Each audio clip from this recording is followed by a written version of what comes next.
వీక్షకులందరికీ నమస్కారం.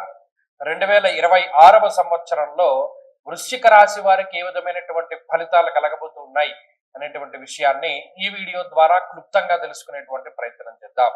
ఇది మన తెలుగు వాళ్ళకి సంబంధించినటువంటి పండగ కాకపోయినప్పటికీ కూడా చాలా మందిలో కొంత ఉత్సుకత ఉంటుంది. ఏమంటే మరి కొత్త క్యాలెండర్ కదా, ఈ జనవరి నుండి మాకు ఎలా ఉంది, ఏమన్నా మా పరిస్థితులు మారాయా, మాకేమైనా అభివృద్ధి ఉందా, గత సంవత్సరం లాగానే ఇబ్బందులు పడాలా, మాకు పెళ్ళి అవుతుందా, సంతానం కలుగుతుందా, ఉద్యోగం వస్తుందా, మా పిల్లకి పెళ్ళి అవుతుందా, ఇలా అనేక రకాలైనటువంటి విషయాలు. అయితే ఇందులో చెప్పచ్చు, అత్యుత్సాహాన్ని ప్రదర్శించకూడదు. ఉగాదికి చెప్పినట్టు దీనికి మూర్తి మంత్రాలు చెప్పడం, దీనికి ఆదాయ వ్యయాలు చెప్పడం, ఇక వాళ్ళు ఇష్టం వచ్చినట్టు చేస్తున్నారు. అసలు చూడండి, వాడు ఎవడో అంటాడు రామాయణంలో రాముడు ఉన్నాడు, భారతంలో భరతుడు ఉంటాడని. అలాగా లగ్నాన్ని బట్టి ఫలితాలు చెప్పేటప్పుడు గోచార ప్రకారంగా కూడా లగ్నాన్ని బట్టి చెప్పాలి అని అంటాడు ఒకడు. అంటే అలా తయారైందనమాట. అంటే హాఫ్ నాలెడ్జ్ చాలా ప్రాణాంతకం, ప్రమాదకరం. దాని నుండి సమాజాన్ని కాపాడవలసినటువంటి బాధ్యత అందరి మీద ఉన్నది. అటువంటి వాళ్ళని మీరే అవాయిడ్ చేస్తూ ఉండండి. ఎక్కువ కాలం సాగం, దానివల్ల వచ్చేటువంటి ఫలితాలకి నిలకడ ఉండదు. ఏదో ఒకటి రెండు తగలొచ్చేమో కానీ కన్సిస్టెన్సీ ఉండదు.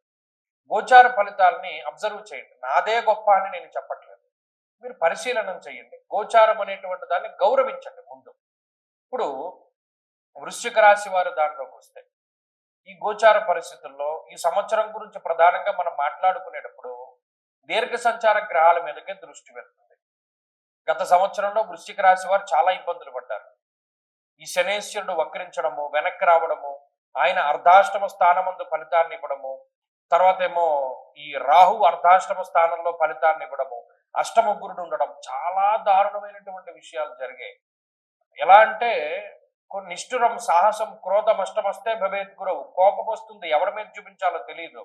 మనకి ఏదైనా అవకాశం రాకపోతుందా, మనకి ఏదైనా టైం రాకపోతుందా, ఒరే ఇప్పుడు నీ టైం. కొంతమంది స్టేటస్లు పెట్టుకుంటారు, అరే ఇప్పుడు నీ టైం రన్ అవుతుంది, నా టైం కూడా వస్తుంది, అప్పుడు నేను చెప్తా సమాధానం. ఇలా అనేక రకాలు. ఇంకంటే ఏం చేయాలో తెలియక పాప సమయం అనుకూలించక. ఇప్పుడు ఈ సంవత్సరంలో ఏమవుతుంది అంటే, జూన్ నెల 2వ తారీఖు వరకు అష్టమంలో ఉండేటువంటి గురుని యొక్క స్థితి ఉన్నప్పటికీ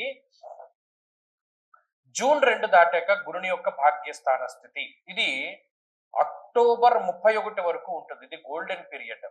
జూన్ 2 నుండి అక్టోబర్ 31 వరకు గోల్డెన్ పీరియడ్ వృశ్చిక రాశి వారికి. అది రాసి పెట్టుకుంటే ఏ మంచి జరిగినా అందులో జరుగుతుంది. ఈ సంవత్సరంలో మీకు పెళ్ళైన, పిల్లలు పుట్టిన, ఉద్యోగంలో ప్రమోషన్ వచ్చిన, విదేశీయానం జరిగిన, ఫంక్షన్ జరిగిన, ఒక చిన్న చిన్న మంచి విషయం జరిగినా ఆ టైంలో పడ్డానికి ఎక్కువ అవకాశం ఉంటుంది. సరే, ఆ తర్వాత అక్టోబర్ 31 నుండి మరలా డిసెంబర్ 31 వరకు దశమంలోకి గురుడు వస్తారు. అది కంటక గురుడు కాబట్టి అది మళ్ళా అది వేరే రకమైనటువంటి వ్యవహారం, అది మనం మాట్లాడుకుందాం. ఇక ఈ సంవత్సరంలో అర్ధాష్టమ రాహు యొక్క దోషం పోతోంది వృశ్చిక రాశి వారికి. ఇది మంచి విషయం.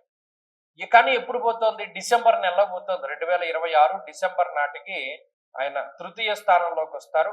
సరే, ఏదో ఒకటి గ్రహం మారడం అనేటువంటిది కూడా ఒక ముఖ్యమైన విషయమే కాబట్టి, కానీ ఈ సంవత్సరం మొత్తం అర్ధాష్టమ రాహు ఫలితం ఉంటుంది, అది కూడా దృష్టిలో పెట్టుకోవాలి.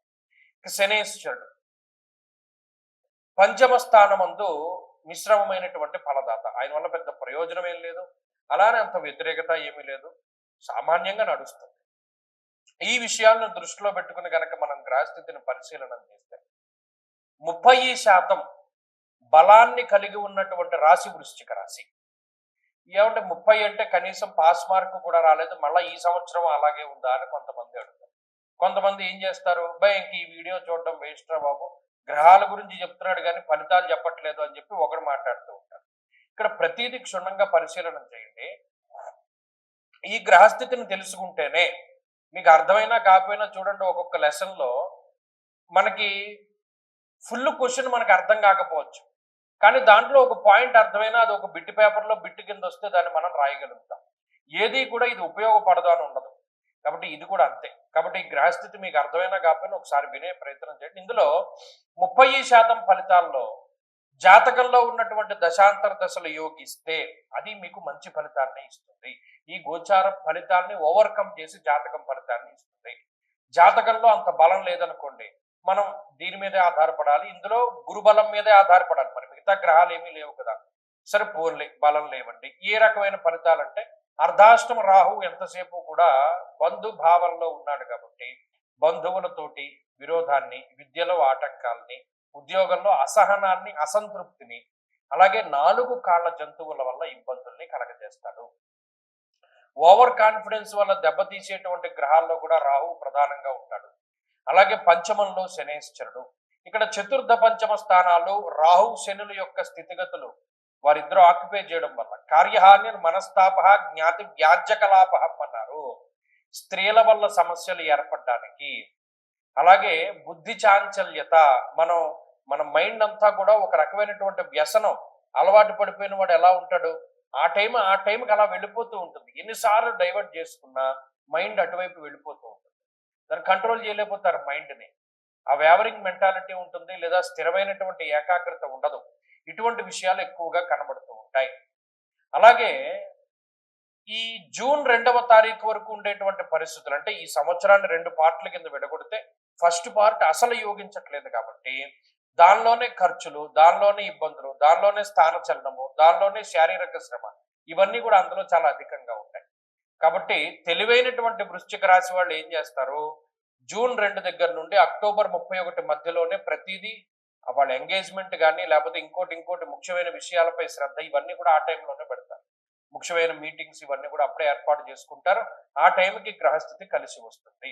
కాబట్టి విద్యా విషయంలోనూ, ఉద్యోగ విషయంలోనూ, వ్యాపార విషయంలోనూ అక్కడ ఇబ్బంది పడవలసిన పరిస్థితులు ఏమీ లేవు. అంత మధ్యస్థంగా సాగుతూ ఉంటుంది. హెల్త్ ప్రాబ్లమ్స్ ఏమైనా వస్తాయా అండి అంటే అంత ప్రమాదకరమైనటువంటివి ఏమీ ఉండవు, కానీ అడపాదడపా వస్తూ ఉంటాయి, వెళుతూ ఉంటాయి. దాని గురించి మరి అవేవో వస్తూ ఉంటే వెళుతూ, అంటే కొంతమందికి తీవ్రం ఉంటుంది, ఇటువంటి తీవ్రతర పరిస్థితులు లేవు. అలాగే మరి 30% నుండి మనం పెంచుకోవాలంటే ఏం చేయాలంటే అని వృశ్చిక రాశి వారు కనుక అడిగితే ఎక్కువగా మనం చెప్పేటువంటి విషయం ఏంటంటే ప్రతి నెలలో పుష్యమి నక్షత్రం అనేటువంటిది వస్తుంది. కొన్నిసార్లు అది గురువారంతో కలిపి వస్తుంది. ఆ గురు పుష్య యోగాలు వచ్చినప్పుడు, లేదా గురువారాలు కానీ, ఈ పుష్యమి నక్షత్రం ఉన్న రోజున కానీ ఎక్కువగా దత్తాత్రేయ స్వామి వారి యొక్క ఆరాధన చేస్తూ ఉండాలి. దత్తక్షేత్ర దర్శనం కానీ, లేదా సిద్ధమంగళా స్తోత్రం ప్రతిరోజు చదువుకోగలిగితే దక్షిణామూర్తి స్తోత్రము, సిద్ధమంగళా స్తోత్రము, దక్షిణామూర్తి కవచము, ఇటువంటివి ఏమైనా గురు సంబంధమైనటువంటి స్తోత్రాలు చదువుకుంటూ ఉండడం చాలా మంచిది.